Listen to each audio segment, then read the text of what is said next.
जरूरी सूचना है आप सभी स्टूडेंट्स के लिए, स्टडी फॉर सिविल सर्विसेज का Android app Google play store में आ चुका है, उसको प्लीज तुरंत इंस्टॉल कर लीजिए। और अगर आप स्टडी फॉर सिविल सर्विसेज के सिर्फ ऐप से कोई भी कोर्स, कोई भी पीडीएफ परचेस करते हैं तो उसमें अप्लाई कूपन, अगर आप ज्ञान सर जो है आप उसमें अप्लाई करते हैं, ये कूपन कोड है, तो उसमें 20% फीस तुरंत माफ हो जाएगी, मतलब 20% डिस्काउंट तुरंत उसमें लग जाएगा। ज्ञान सर लिखना है, नॉर्मली ज्ञान सर, स्मॉल लेटर में है सब कुछ, कोई स्पेस नहीं, कोई कॉलम नहीं, सिर्फ ज्ञान सर, GYANSIR। इस तरह से अगर कूपन कोड लगाते हैं आप ऐप में बाई करने से पहले, जो अप्लाई कूपन वाले में आता है, तो 20% का डिस्काउंट तुरंत मिलेगा। वीडियो देखिए। नमस्कार साथियों, स्वागत है आप सभी का स्टडी फॉर सिविल सर्विसेज में। ये क्लास है हमारी आधुनिक भारत की, और आधुनिक भारत में हम लोग पढ़ रहे हैं यूरोपियन कंपनियों का भारत में आगमन। इस टॉपिक में आज हम पढ़ने वाले हैं अंग्रेजों को। इससे पहले हम पुर्तगाली और डचों की चर्चा कर चुके हैं। देखिए भाई, भारत में अंग्रेजों का आगमन डचों के बाद हुआ, जैसा कि सबको पता है, सब जानते हैं। हालांकि ईस्ट इंडिया कंपनी की स्थापना डच ईस्ट इंडिया कंपनी से पहले ही हो गई, यानी डच ईस्ट इंडिया कंपनी से पहले ही अंग्रेजी ईस्ट इंडिया कंपनी बन गई। लेकिन भारत में जो है वो डच पहले आ गए और अंग्रेज बाद में आए हैं। ठीक है। सितंबर 1599 में लंदन में कुछ व्यापारियों ने लॉर्ड मेयर की अध्यक्षता में एक सभा का आयोजन किया। इसमें पूर्वी द्वीप समूह के साथ व्यापार करने की योजना तैयार की गई। क्यों तैयार की गई? क्योंकि बहुत सिंपल सा लॉजिक है, सारे विदेशी लोग, यूरोपियन लोग इंडिया आ रहे हैं, पैसा कमा रहे हैं। इन लोगों से 100 साल पहले पुर्तगाली आ चुके हैं, खूब पैसा कमा रहे हैं। पुर्तगाली अपने आप को कहते थे समुद्र का राजकुमार, है ना। तो ये सब लोग पैसा कमा रहे हैं, तो अंग्रेजों ने भी तय किया कि वो भी यहाँ आकर के एक बार देखेंगे, पैसा वैसा कमाएंगे, व्यापार करेंगे। इसीलिए ये बैठक की जा रही थी, है ना। और इस बैठक में तय हुआ कि एक कंपनी बनाई जाएगी। ठीक है। और फाइनली जो कंपनी बनाई गई उसका नाम मैं यहाँ पर आप देख सकते हैं। इस कंपनी का नाम जो रखा गया वो रखा गया governor and company of merchant of London trading to the East Indies. इस नाम से ये कंपनी स्टैब्लिश की गई। याद रखना, काफी महत्वपूर्ण है। ठीक है। उसके बाद ये लोग मिलने गए रानी एलिजाबेथ से, एलिजाबेथ फर्स्ट से, और एलिजाबेथ से मिलकर के इन्होंने ये कहा कि हम भारत के साथ व्यापार करना चाहते हैं, पूर्व के साथ व्यापार करना चाहते हैं, इसलिए आप हमें 15 वर्षों के लिए व्यापारिक एकाधिकार प्रदान करो, बिजनेस मोनोपोली प्रदान करो। इसका मतलब ये था कि जब हम लोग यूरोप से, मतलब जब हम लोग इंग्लैंड से जाएंगे भारत में व्यापार करने, पूर्व के साथ व्यापार करने, तो इंग्लैंड से कोई दूसरी कंपनी वहां व्यापार करने ना जाए। लॉजिक इसके पीछे ये था कि ऑलरेडी वहां इतना सारा कंपटीशन है, डच पहुंच चुके हैं, पुर्तगाली पहुंच चुके हैं।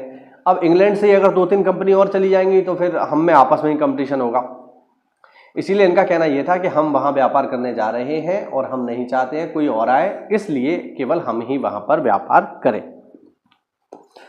इसकी अनुमति भी इन्हें मिल गई कि 15 साल के लिए आप बिजनेस मोनोपोली कर सकते हैं। इसके बाद आया 1609 का चार्टर। सन 1603 में महारानी एलिजाबेथ की मृत्यु के पास जेम्स प्रथम उनके उत्तराधिकारी हुए। 1609 में कंपनी ने जेम्स प्रथम से नवीन व्यापारिक चार्टर प्राप्त किया। ठीक है ना। सम्राट ने सन 1615 तथा 1624 के पश्चात चार्टरों द्वारा प्रदत्त दंडाधिकारों से कंपनी की स्थिति में और अधिक सुधार कर दिया। 1601 तथा 1612 ईस्वी तक कंपनी के मुनाफे की दर जो है 20% प्रतिवर्ष रही। 1612 में कंपनी के 2 लाख पाउंड की पूंजी पर 1 लाख पाउंड का फायदा हुआ। ठीक है, यानी 50% इन लोगों ने फायदा कमाया 1612 में। कंपनी की जो लागत थी वो थी 2 लाख पाउंड की, और फायदा हो गया 1 लाख पाउंड का, यानी 50% इन्होंने मुनाफा कमाया, जो कि पूरी 17वीं शताब्दी के दौरान मुनाफे की सबसे ऊंची दर रही।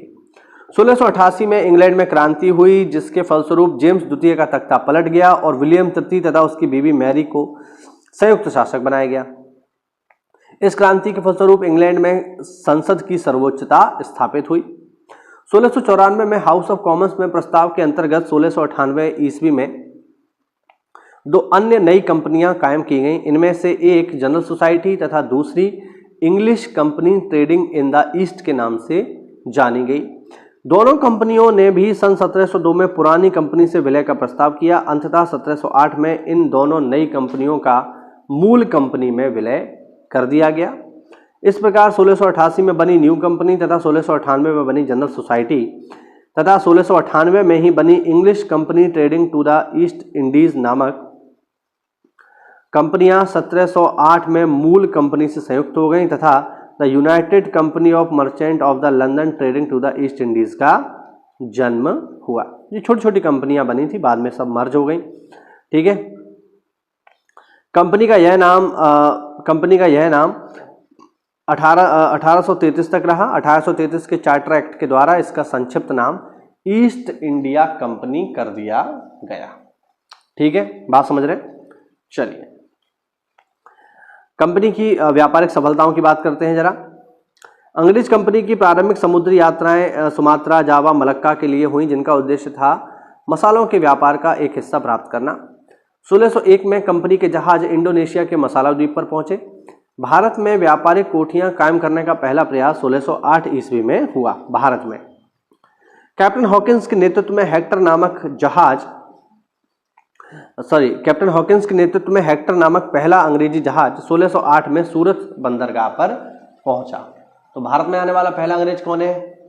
Captain Hawkins. के जहाज से आया? हेक्टर से आया, ध्यान रखना। कैप्टन हॉकिंस पहला अंग्रेज था जिसने समुद्र के रास्ते भारत की भूमि पर कदम रखा। हॉकिंस जो तुर्की भाषा बोल सकता था, अकबर के नाम जेम्स प्रथम का पत्र लेकर मुगल बादशाह जहांगीर के दरबार में पहुंचा।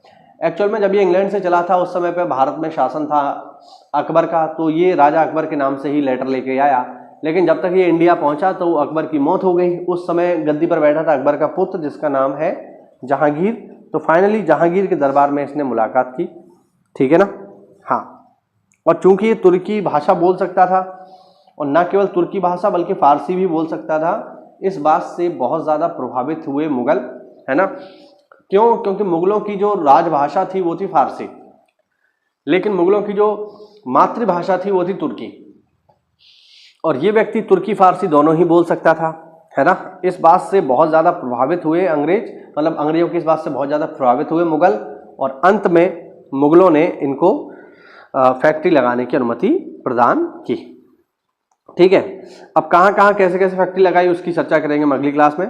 तो साथियों, अगर वीडियो अच्छा लगा हो तो वीडियो को लाइक करना, और अगर आप हमारे किसी भी पेड ग्रुप प्रोग्राम से अगर जुड़ना चाहते हैं तो दिए गए नंबर्स पर कॉल करके आप हमसे जुड़ सकते हैं। पेड ग्रुप के प्रोग्राम PCS, IAS, PEO और RO परीक्षा के लिए चल रहे हैं। तो चलिए मिलते हैं अगली क्लास में, तब तक के लिए जय हिंद, जय भारत, वंदे मातरम।